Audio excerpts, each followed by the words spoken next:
Hey, what's going on, everybody? Sean Daniel here with GuitarControl.com, YouTube channel, etc., etc. Today we're going to talk about choosing the proper acoustic guitar depending on your budget. So if you have any questions, please hit us up in the comments, etc. But I'm just going to go over a couple acoustic guitars that I have, talk a little bit about my experience buying and selling acoustic guitars, maybe what you're looking for, the differences between models, stuff like that. A little bit of my background is I've been playing for, like 17 years now. I used to work at Guitar Center. I've helped other guitar shops out too, so I've definitely seen like a lot of different guitars come in and out. Got my hands on a lot of different ones, and I used to be such a noob when it came to the differences. So I kind of want to go over just kind of like a few things that make up the build of a decent acoustic guitar, some of the differences between what makes an acoustic guitar super expensive, what makes them cheaper, etc., etc. So please, again, hit me up with any questions you have during the feed and I'll try to get to them. Otherwise, I'm just going to be kind of rambling for the next 30, 35, 40, 45 minutes, however long we can go for. So right now, this is a Taylor GA3. Now, some people would consider this kind of like a higher end guitar. They don't make them anymore, but it retails for put a shoe on your head. Right on, man. Yeah, so this one retails for like $1,000, I guess. I kind of think, to me, that is like a solid price point where you're maximizing your dollar to quality ratio at about $1,000. It's something that you can have that's going to last a lifetime. You're not necessarily paying extra for different bells and whistles, stuff like that. So basically what this is an all solid wood guitar, which we're going to talk more about, that is made in America. It is a grand auditorium size. So if you look at it, it's big, but it's not as big as like a Dreadnought would be. Now when you're looking for an acoustic guitar, I think the most important thing first and foremost is like the size of it. Depending on your size, how big or small you happen to be. But yeah, like Dreadnoughts, I almost kind of think people naturally will gravitate towards Dreadnoughts just because they don't really know any different. Now, a Dreadnought is kind of like one of the biggest guitars you can have. Like you can see this one is kind of cut a certain way. A lot of the Dreadnoughts won't have this kind of like this curve in here. It's just a huge, solid, honking piece of guitar. So if you really like loudness, like a big, loud, boomy sound, Dreadnought is going to be the way to go. But it's really kind of imperative that you go into a guitar shop and try different guitars out so you can kind of see what fits really well. A lot of the guitars will be cut a certain way to kind of fit over your leg, right? Now, this has a Sitka spruce top and sapelli back and sides. So the first thing I want to talk about is solid top guitars versus laminate top guitars, okay? Now, let me just put that up there. So basically, a laminate top guitar is going to be cheaper. Solid top guitars are going to be more expensive because the manufacturing process is a lot different depending on which way you go for, right? So a laminate top is basically when you take a bunch of pieces of wood and glue them together. So you kind of have, you know, visually, a lot of times you can't really tell just by looking at what the top looks like. That's why you might have seen that like some of like the coolest looking guitars are actually some of the cheapest. And some of like the most expensive guitars are some of like the most, you know, bland looking guitars if maybe you haven't trained your eye to kind of like look at what the differences are. So again, a laminate top guitar, the advantages are they're cheaper to make, they're way more durable. Like you can kind of bang them around a little bit. Some of them can take a decent amount of abuse because if you think of it, it's like pretty strong. All those pieces of wood kind of like binding it together.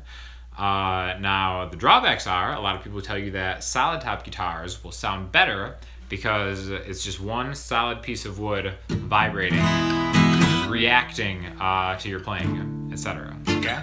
So now that's a little bit harder to make manufacturer-wise because you have to cut like the whole thing out of one piece of wood. So like if you've ever seen, I really advise you if you're interested in this kind of thing, just go on YouTube and just check out like different kind of tours of different guitar manufacturers like Martin or Taylor or stuff, because it's like really interesting to kind of see how like a tree becomes a guitar. And the solid wood nature of that has just a huge effect on the tone and the price, especially if you're looking to budget, something like that. So that brings us to the back and the sides. Like this one here has all solid wood back and sides too, which for, you know, for around $1,000, that's actually, you know, in the grand scheme of things, not too expensive for an all solid wood guitar. It's built by like a reputable manufacturer like Taylor. Now some people like Taylors, some people don't like Taylors. Some people think they're a little bit bright. I personally think that a Sitka spruce top balanced with sapele back and sides has a great like even tone that isn't super bright like maybe like some of the Taylor 110s, 114s are. Again, just balanced is something that I kind of think a grand auditorium guitar provides along with this particular combination of tone woods, right? Now on the concept of like the Taylor 114s, the Taylor 110s, which a lot of you may have had experience with because they're kind of like a little bit cheaper entry into that type of thing, is the country of origin that they come from. Okay, now those are made in plants in Mexico. And the country of origin of a guitar is another thing that's gonna really have a huge impact on the price and what you might wanna budget for. So I've played a lot of 110s, 114s, and they're fantastic. Their Mexican factories like really do a great job as far as the consistency between models, because ultimately that consistency between models, QA, quality assurance, quality control, QC, is something that the country of origin plays a really big role in. A lot of the cheapest guitars that you'll see are made in China, and in and of itself, there's absolutely nothing wrong with the Chinese-made guitar. I've played some Chinese-made guitars, acoustic and electric, that are just screaming, that stand toe-to-toe with like their American-made, German-made, Japanese-made counterparts. The biggest difference is some of them are just absolutely awful because the quality control just isn't there. The levels of inspection can be different for different guitar brands, different guitar manufacturers, and where a guitar is created has a big part to do with that. Now, atop from that, it can get a little bit tricky, kind of like playing the shell game of where a guitar is created, where a guitar is assembled, and how that kind of like affects different things. So a lot of times, guitars will say that they're assembled in the US, but all the parts are coming from China. And again, that's something that could be like a good kind of compromise depending on where your budget is. Because, you know, at a surface level, you might think that there's not a big difference between parts that are made in China versus parts that are made in California, as long as like a California luthier or an American luthier or whatever, Canadian, like again, Seagull is like a Canadian company who makes really good guitars. Wherever they kind of do their thing, really just passes the inspection. A friend of mine used to be on the quality control line at Yamaha, and he actually had some really eye-opening stories as far as like how he would inspect a lot of the guitars that were coming from Japan, some of them from China, and some of the horror stories that like a lot of them were just like absolutely unplayable, unfit, and kind of like the game that they had to do to try to get something quality-wise to ship out to like a big box store like Guitar Center, or even just kind of like a mom and pop store, something like that, without having to spend too much time just essentially like rebuilding the entire guitar because pieces of it were falling apart. So again, I would say it's kind of difficult to find an American-made instrument that is fully solid wood for under, you know, $900, $1,000, but you can definitely do it. A lot of companies now have entry-level models where they're doing a better job at kind of that assembly. Again, in my experience, it just totally depends on the absolute model of it. That's why I'm a big fan of going into a store, playing it, seeing how it is. I really am against buying something sight unseen, whether it's from like a catalog or whether it's just finding something like used on eBay or Reverb. Now sometimes you can really get a great deal on eBay or Reverb.com or like another one of those sites. But you really got to play it, you know? A lot of people have kind of been burned in the past because even in the greatest instances of quality control, there are going to be differences between models. In fact, sometimes there's actually a lot, because if you think of like some of like the more handcrafted instruments, some of like the finer handcrafted instruments, everyone kind of has a certain character to it depending on how they were like hand assembled, stuff like that. Okay, so a little bit about woods. We can get more into tone woods if you want, but I just kind of wanted to go over a little bit more about some of the manufacturing processes, etc., that go into finding acoustic guitars, okay? I have a $49 acoustic and a $400 one. The $49 one is better in some ways. I was given both of them, but I agree with having to play them before buying them. Absolutely, right? Like, the price of a guitar really does not have a huge bearing on the quality of the sound. Now, again, what you're paying for is, you know, the right woods, the components, country of origin, quality control, stuff like that. But every now and then, something magic just happens in those Chinese factories, and I swear to God, like, you get your hands on one of them and it just sings, and it's like the coolest thing in the world. Like, a friend of mine has like a Les Paul. He actually just, this is a pretty funny story. So he has like a 80 something Les Paul Standard, right? Electric guitar. Absolutely awesome guitar.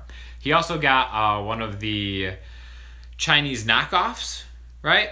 I think they were coming out in like the early 90s or something like that. And we were kind of playing them side by side. And the Chinese one just dominated the actual Les Paul Standard that cost thousands of dollars. And he got this Chinese one for like $600 or something like that. And it was better in absolutely every single way. Like, we put it through it played better, it sounded better, it seemed to be more concrete. But he actually had to sell one last year. And I'm like, well, you probably sold the Standard then because you'd always play the other one. And he's like, no, I would never sell the Standard. He sold the Chinese one, which is like the better guitar, because this is how guitarists are. Like, even knowing full well that the Chinese-made instrument played better and was better in every single way, there's always something in your head about like having like an American-made instrument. And it's like stupid. It's absolutely stupid. Like, you think the better guitar is just the better guitar.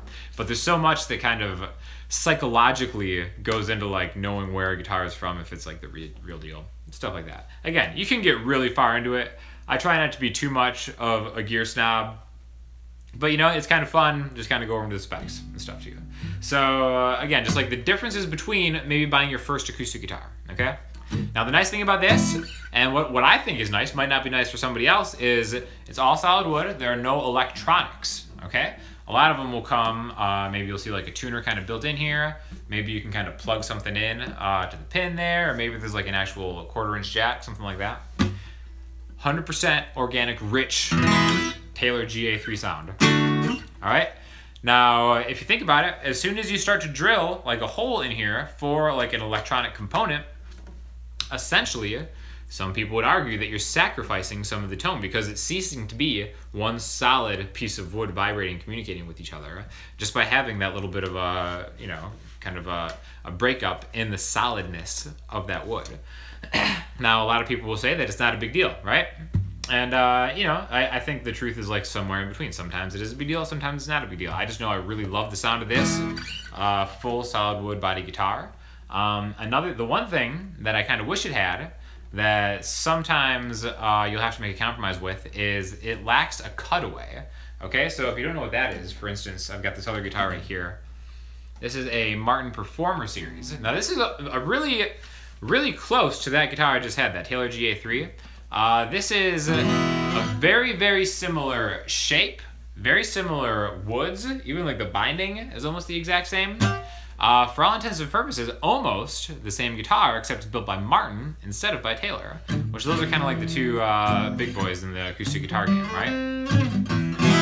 Now, sounds great. It sounds a little bit different. One of the main differences is it has a cutaway, okay? So, whereas the Taylor had a full piece right here, this has been cut away to allow higher access to the higher frets. Okay, so like I wouldn't be able to kind of get up here on the GA3 without really having to kind of do some contortionist stuff going on. So this is a cutaway. Now, whether you want a cutaway on your acoustic guitar is totally a personal preference. You know, one of the reasons I got that GA3 was because at the time it wasn't that important to me. Now that I've been kind of doing different types of music, it's something that I kind of need if I'm going to go live. So I actually ended up getting this, even though it's a very similar guitar, but just because it has a cutaway and also has electronics, okay? So just like we were talking about, and honestly, this has like the Fishman, I think F1 system in there. For my money, like the absolute best electronic system that you can get. I'm not a huge fan of acoustic electronic systems, this is by far the best one that I've personally heard. I've heard a good amount of them, haven't heard all of them, so I can't give you like, you know, the full scope of it, but it just sounds fantastic live. Now again, this is still a Sitka spruce top. It also has solid back and sides too. I got this one used, and you know, that's another thing that you can kind of like consider in your budget as far as like what guitars hold their value and what guitars don't.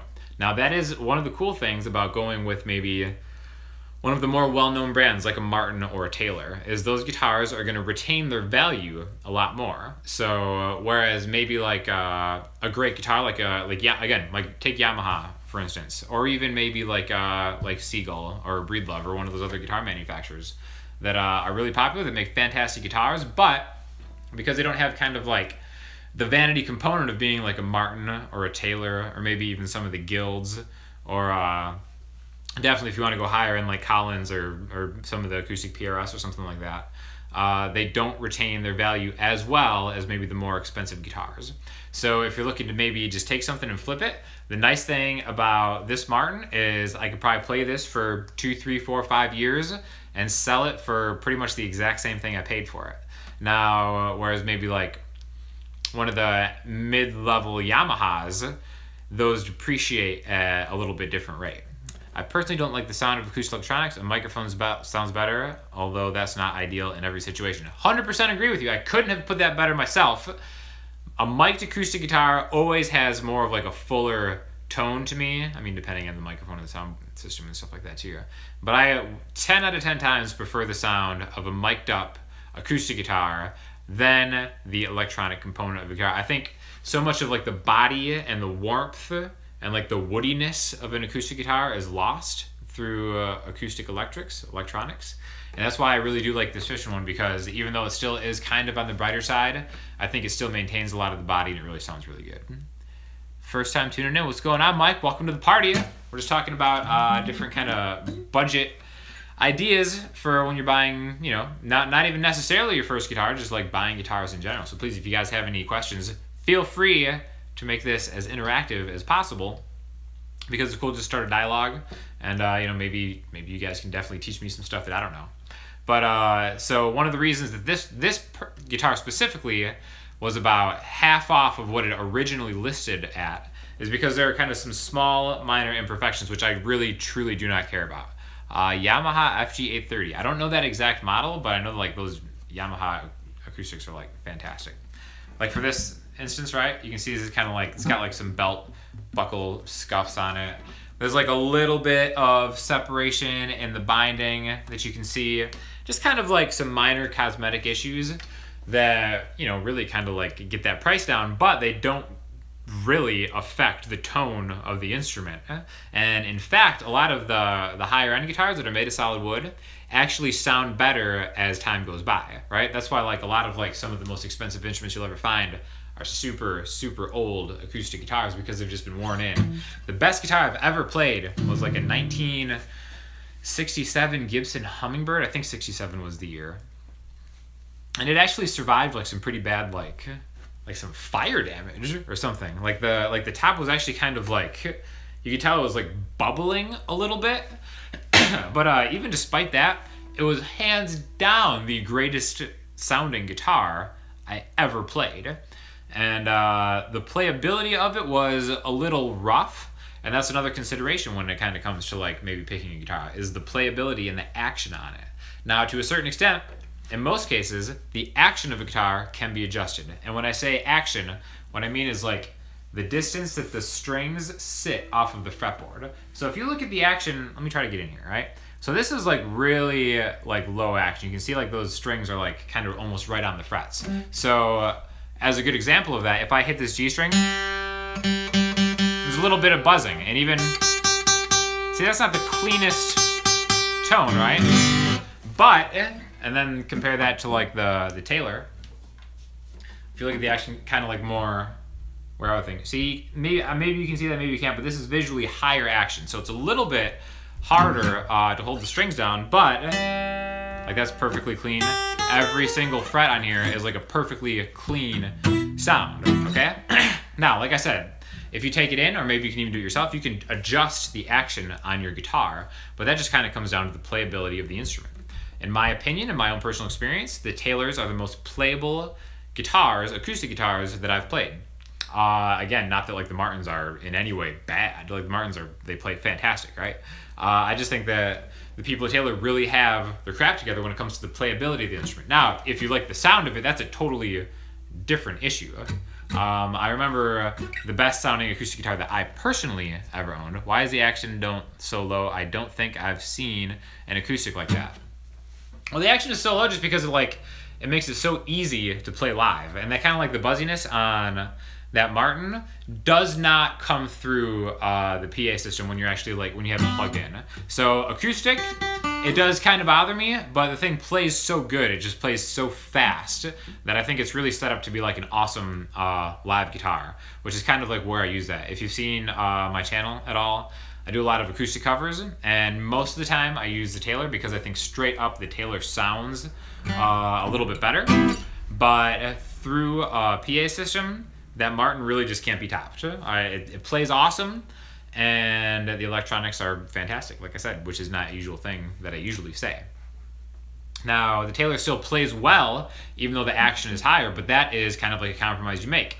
The thickness of your strings, how high you have it set.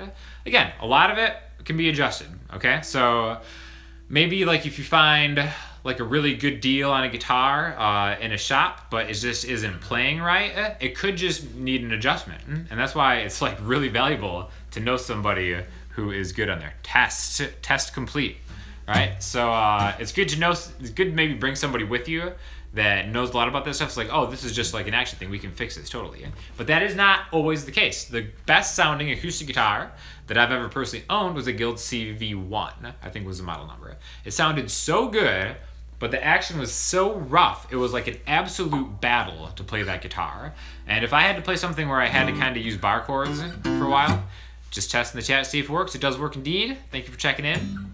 But if I had to play bar chords on that Guild for like, you know, maybe like for a 5-minute straight song, it was absolute murder on my hands. And I took it to many luthiers and they could never get the action right to where it would sound good without having any buzziness. And that was actually a defect in the manufacturing process of that particular run of Guild CV1s, which is such a bummer because it was a gorgeous guitar and it sounded absolutely phenomenal.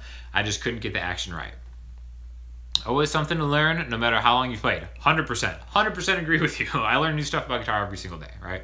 So, you know, the playability of an instrument is huge, and that's where the neck also comes in. So now the actual neck of a guitar is not gonna affect the price of a guitar so much, unless you're talking more about maybe like how the neck kind of sits into it, but the actual like shape of the neck, those are just kind of like different specs. They can pretty easily created in like even Chinese shops, stuff like that too. But that's why, again, you got to get your hands on an acoustic guitar to really kind of feel how it responds to, again, just your body, just how it like sits, how it responds to your hand size, stuff like that. Again, I love the Taylor necks. I think that has a big reason for how playable they end up being. Another one I've got laying around here I kind of want to show you is a Breedlove Passport. So this is a cheaper guitar that isn't American made. This has a solid top and laminate back and sides, which I don't think we've talked about that yet, but that's kind of like a good compromise in maybe getting a guitar that is above entry level, whatever that means. You know, it's just all like an opinion. There's no like actual like this is an entry level guitar where, you know, we're sacrificing a little bit of, you know, tonal quality to make it a little bit cheaper. Breedlove is like a really cool company that I think makes, you know, reasonably priced guitars. Again, now if you just look at the back and the sides, you wouldn't really be able to tell the difference between like a solid wood or like a laminate wood guitar. But a lot of times you can tell like the top if it's solid just by kind of like looking in there to kind of see the grain and stuff like that too. So this one, again, what is this? Handcrafted in Korea, okay? So a step up above, you know, in most people's estimation, quality control being a Korean-made guitar. Korea actually has some like really great factories out of there. I know the PRS SE stuff, a lot of that comes out of Korea, and those are like really awesome dollar for dollar electric guitars, if you ever played those. But so this is kind of like one that, again, has a cutaway. It has the electronics. It plays really great. It's got a very cool headstock. The one thing I don't totally dig is the bridge on this. I'm more of like a bridge pin guy than one of these things. But hey, whatever. Like I said, to each their own when it comes to that kind of thing. But this is like an absolutely awesome guitar that is definitely a step down in price, because it kind of has everything that maybe the Martin has as far as the bells and whistles of it, but it's like a third of the price, if not even more reasonable than that. Now, again, what you're paying up for in the Martin is some people are paying up for like the way that a Martin will hold its value over Breedlove, something like that. You're paying for the quality of the electronic system. Now, this electronic system is fine. I would say it's average. It's one of these, what is it, a Bellcat? The Acoustic 3TN Bellcat. Anyone want to buy my sitars for sale? Man, that'd be pretty sweet. But yeah, so the electronic component isn't as good as like the Fishman system in the Martins, so that's something you're paying up for. You know, the quality control, I guess, is something that you can kind of like debate, because it's not like, I don't know, it's not like one person's quality control is outright better. It still is kind of like an opinion thing when it comes down to it. But as far as like the specs of it, it's really, you know, pretty equal as far as like what you seem to be getting. It's just really the country of origin and kind of like the componentry, etc., etc. Now, back to kind of like some of the Chinese-made stuff, because, again, like a lot of people, your first guitar might be like a Chinese-made guitar. I remember my very first acoustic guitar was a Washburn, and it was like really, like for what I wanted at the time, it was like absolutely awesome. And I paid like $100 for it, and it's just something that I wanted to pick up and play, and I learned how to play on it. So, I mean, that was probably the best value I've gotten out of any guitar of like the 20 or whatever. I don't even know. I kind of don't even want to add up how many guitars I've like had and bought and sold over the years. But value, like for $100, like a gateway into like, you know, a thing that is now currently my profession is like pretty good value.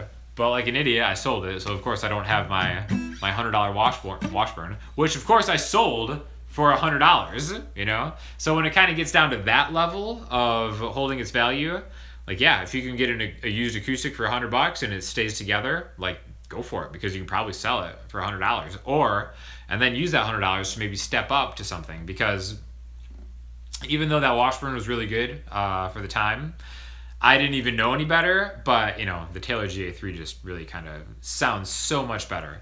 I distinctly remember the day I bought that Taylor is I had to sell the Guild, actually. What do you think, wood? Some of the new wood that Gibson was or is using on the fretboard. I tried a Martin, oh, let me see that. I tried a Martin, always thought I might want one, but I was disappointed. I'll stick with my Taylor for, yeah. So, so that's another thing. Real quick, we can kind of talk about the differences between models in the same company, all right? So a lot of people, you might hear people say like, I'm a Martin guy, or I'm a Taylor guy, or I'm a Guild guy, I'm a Breedlove guy, I'm a PRS guy, you know, like whatever. Now, if you just pick up a Martin and just play a Martin and be like, oh, this is kind of stupid, this isn't what I was thinking, maybe it wasn't exactly kind of the Martin you were expecting. Like if somebody's been like raving about like the deep, full richness of like a Martin guitar, and then you end up with this Martin GPC, which is a Grand Performer, I think is what this stands for. And you might be like, oh, well, this is kind of bright. Like, this is like nothing, you know, nothing at all like what they were telling me. But now if you compare this to like a Martin D35 or 28 or something like that, like one of the Dreadnoughts, I would actually kind of think when most people say the Martin sound, they're more talking about maybe like a Martin Dreadnought, which again is like the body size. So it's like a bigger Martin, okay? Which I really think that the beauty of Martin, because I was actually always a Martin guy until I got the Taylor and then I switched. I think the great thing about the Martins that I played, the Dreadnought specifically, was how full but tight the low end was on like a D35. Like I know someday, it might not be till I'm like 50 years old, but I will have a Martin D35 someday. Mark my words. Now it's on the internet, so now it has to come true. But yeah, so I always thought that the Taylors were bright. But the only reason I thought that is because all the Taylors that I heard or played to reference was either like a Taylor 214 or Taylor 114, which those are bright sounding guitars. As soon as I played a Taylor GA3, which is, again, to my ear and taste, was much more balanced, I was like, wow, well, I'm totally a Taylor guy. I guess I'm not a Martin guy after all. But again, it just kind of goes to what you're looking for. You could play maybe like a model of a guitar that is not representative of that manufacturer's, heritage. And I think that is kind of true with Martins. So again, I'm not trying to, say that you're wrong or whatever, because I have no idea what your experience was in playing a Martin. But I definitely think, if you're looking to play a Martin, you got to grab like a D35 or like a HD28 or something like that, because those are, to me, what I think of like as signature Martin guitars. That's like the sound that I think of. And, same with like Taylors. Like if you want to like really play a Taylor for the first time, don't grab like a Taylor 110, because this is kind of like a, an entry level price point into a dreadnought bigger body style guitar. Pick something else. Like again, like a GA3, I think that would be more like a 314. Like a Taylor 314 would be my recommendation for something that's not like outlandishly priced. Because you'll also notice that like with the bigger manufacturers, the prices go way up real quick. And to me, I don't really see the value in like buying like a $3,000 or $4,000 acoustic guitar, unless maybe you're getting something like this kind of vintage that maybe has like a, like a particular sound that you can't get anywhere else. But that being said, if you pick up a guitar and you play it and you instantly connect with it, and because you went and you played it and it sounds awesome, then yeah, I mean, can you really put a price on that, Someone just had a question. Let me go back to there. How do you feel about trying out a guitar at a store, then buying one online? Okay, now that's a fantastic question. And that kind of brings us back to quality control. If it's a brand that you really trust, then there's really nothing wrong with that. Like, that's the cool thing about like Taylors. If you play a Taylor 314 in the store, you can reasonably assume that a Taylor 314 online is going to sound similar to the one you played in the store. Now, when it comes to maybe like one of the Mexican-made guitars, or one of like the Korean-made guitars, or one of the Chinese-made guitars, it could be a totally different ballgame. The one online is going to be totally different sounding than the one you played in the store. And I mean, honestly, that can even happen in the high end. I remember electric guitars specifically. When I was working at a Guitar Center, I fell in love with this 1962 reissue Fender Strat, which is a green one, if you've ever seen me play. Awesome guitar. I fell in love with the one that was in the store, and I got a little bit better of a deal on it if I ordered it from Fender themselves. So instead of buying the one in the store, I ordered the one from Fender, because I saved like $100 or whatever. Now it's still an awesome guitar. It's still one of my favorite guitars I've ever owned, but I never connected with it like I did the one that was in the store. And we're talking about something like a guitar that retails for like $2,000 in this instance. So, and that Fender's quality control is like, pretty top notch. So, I have no doubt that the one I got still went through like the inspection, the checklist and everything like that, but it wasn't the one that I played. So, it's just kind of like one kind of downside where, you can definitely grab something online, but do so at your own risk, because no two guitars are exactly the same, even within models. But the better quality control manufacturers give you, you're more in the ballpark for sure. What do I think about Estevan guitars? Somebody asked. Again, I think Estevan guitars are probably the perfect example of like a really cheaply made instrument that can kind of strike gold sometimes. I would say most of the Estevan guitars I've played, not that I've played a huge amount of them, are kind of bad. But I have played one or two that like they're fine. And especially if you bring them to a guy who knows what he's doing, he can kind of set it up, getting a guitar set up.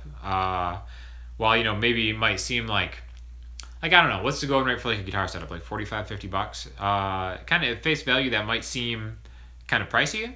But, if you've never had it done before and you have it done by somebody good, like you'll be truly amazed at the difference it makes. You can kind of turn what you might think is a poor instrument into something that's just absolutely like a beast to play, right? In a good way. The good beast, for sure. So, again, it's really valuable to know somebody who is good at setting up and like maintenance and stuff like that too. So, Estevan guitars, again, I don't think you don't really have to dive too deep on the internet to find people throwing shade at Estevan guitars. I do kind of, I kind of like my black tasseled sombreros off to Esteban for kind of making making that work. You know what I mean?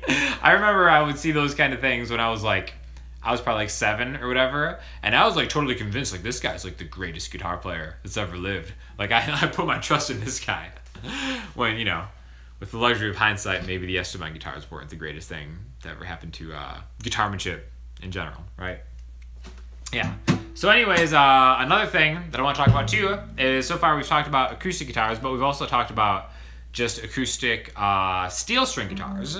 So we haven't really mentioned nylon string classical style guitars, right? Now this is a Cordoba C7, all right?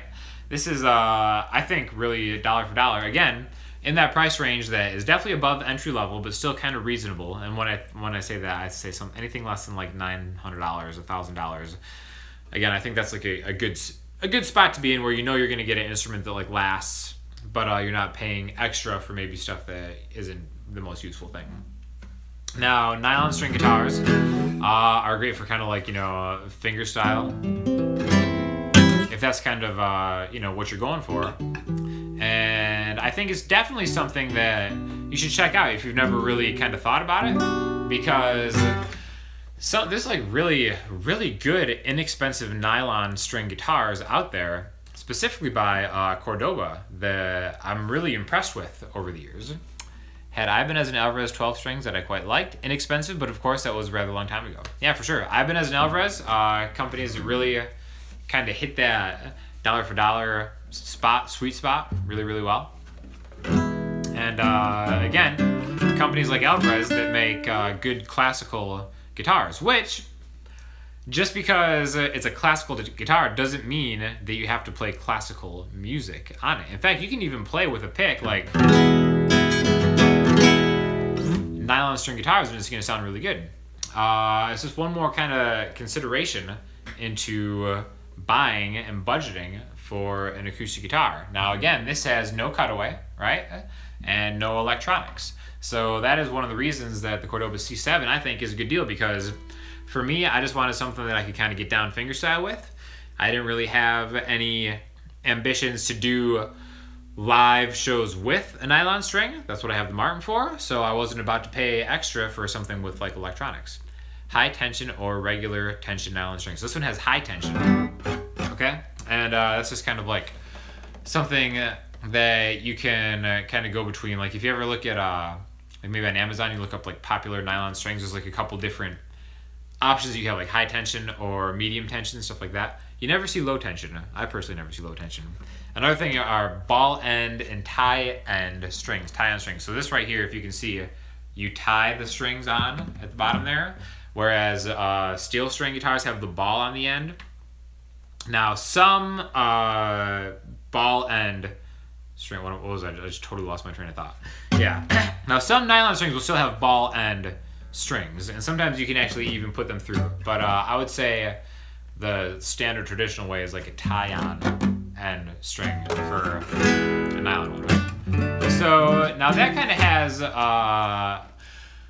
its own kind of ball game where it comes to like the differences between certain nylon strings. A lot of them have what's called friction pegs, and the higher end maybe like the handmade stuff that comes from Spain, stuff like that. And those are like these, like tuners right here. Sometimes like if you've ever seen like maybe like a violin or a viola or a cello, you'll see they don't have pegs with gears on them quite like these. They'll have things where you kind of have to push and turn and push and turn, and that's called like a friction peg.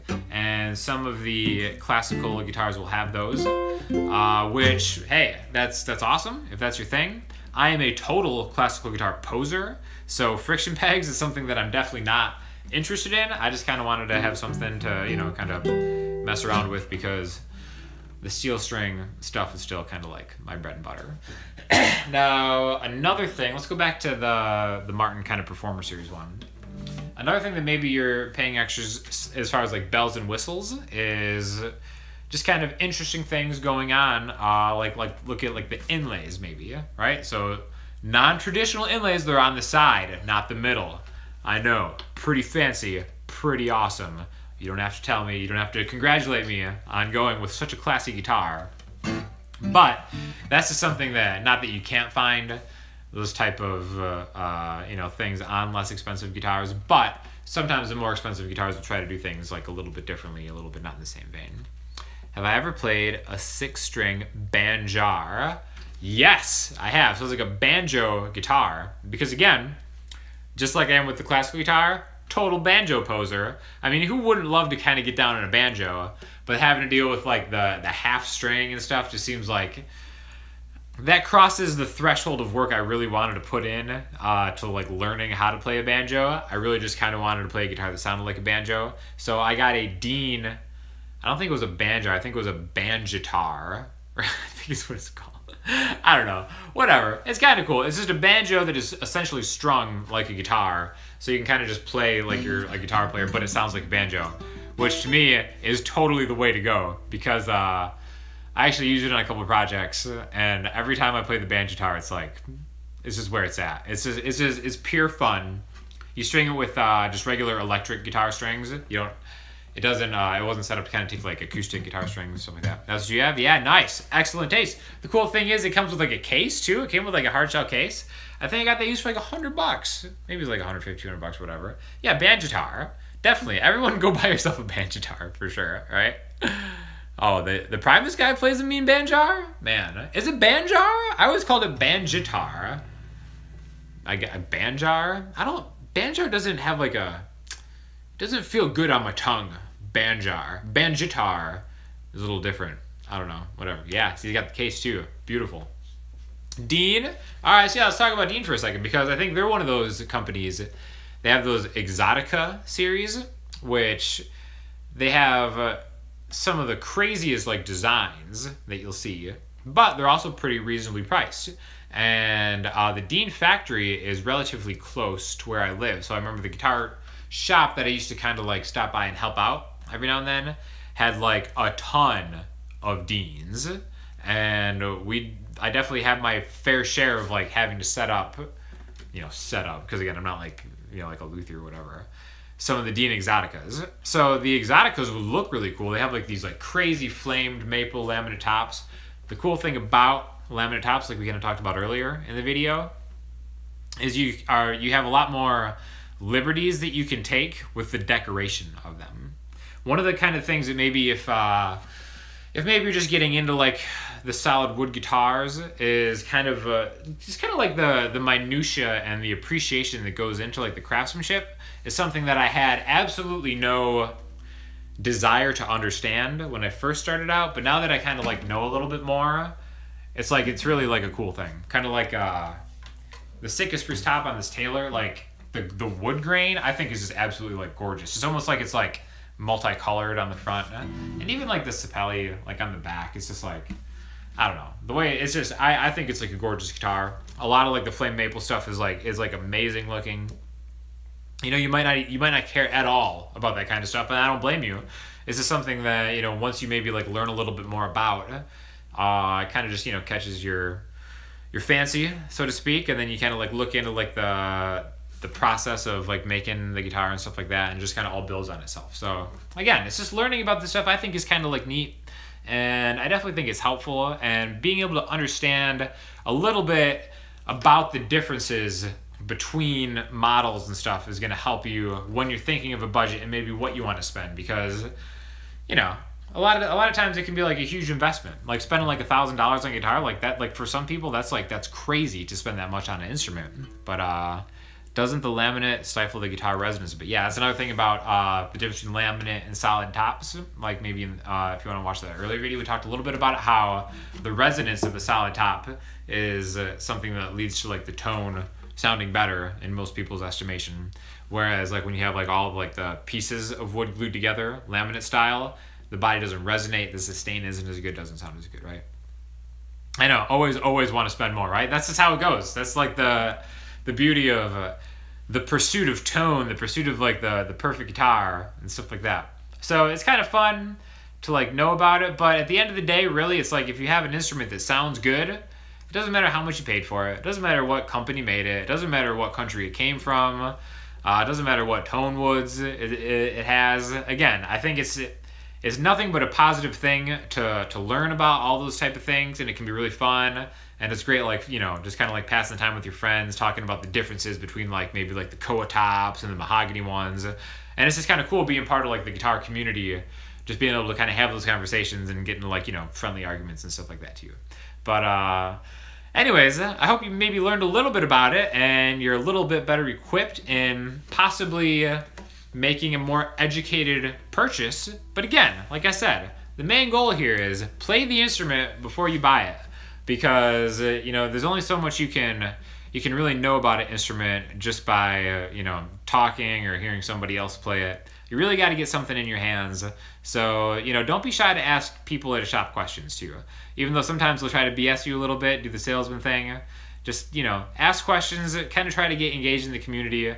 Learn as much as you can about the different types of guitars. And another thing, just about learning about guitars, it'll give you more of an appreciation for the instrument. So whatever instrument that you do end up pulling the trigger on the purchase, you're gonna feel more connected to that instrument because you did the research and because you know like what went into making it.